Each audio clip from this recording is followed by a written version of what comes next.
Oh, ha? Isa pa? Eto pa? Oh, 'di ba ang syala, papindot-pindot ka na lang para buhayin siya or palitan yung color ng ilaw na gusto mo. Tapos, ta-touch mo lang din siya para patayin siya.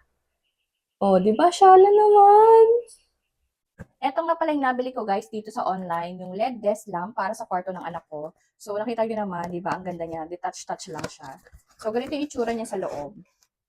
Ayan, ganito siya kalaki guys. Tatlong color yung available nito. Parang merong silver, tsaka yung parang bronze, tapos itong kulay gold. So, mas pinili ko yung kulay gold. Tapos sa ilalim nito, nandito yung kanyang on and off. So, dito mo siya pipindutin para mabuhay. Tapos, itatouch-touch mo lang yan para umilaw siya.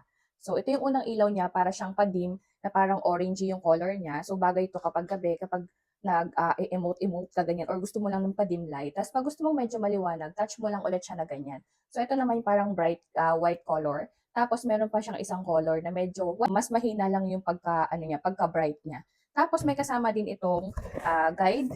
Ito yung kanyang manual. So ito yung kanyang LED desk lamp manual. Kung mahirapan ka mag-operate pero napakadali lang talaga niya operate. Pipindutin mo lang doon sa ilalim tapos ita-touch-touch mo na lang. Then may kasama din siyang charger. Ayan, Type-C yung charger niya. Dito siya china-charge sa likod. Ayan, dito naman sa likod banda i-charge. Pag gusto mo siyang patayin, halimbawa matutulog ka na, itatouch mo lang siya ulit ganyan. O di ba, ang syala, patouch-touch ka lang ganyan. Hindi na yung pupunta ka pa doon, may pipindutin ka pang something. Halimbawa, nagbabasa ka, so gusto mo magbasa-basa bago ka matulog, yan, pindutin mo lang siya. Pag gusto mong magpapaantok ka na nanonood ka lang sa cellphone mo or nagbabrowse ka, pwedeng gamitin mo yung dim, and then pag matutulog ka na, touch mo lang ulit. So, that's it. Napakaganda nito. Bibili pa ulit ako kasi gusto ko din siyang gamitin sa aming dessert table, sa aming cake business. Kasi parang ang ganda niyang pan-design, lalo na tong, ano to, yung color na to, parang swak siya doon. So, yun lang, na-share ko lang sa inyo guys. Kung gusto niyo rin ito, and grab nyo na kasi perfect to sa mga kwarto nyo. Nakaka-relax talaga yung color niya. Yun lang, bye!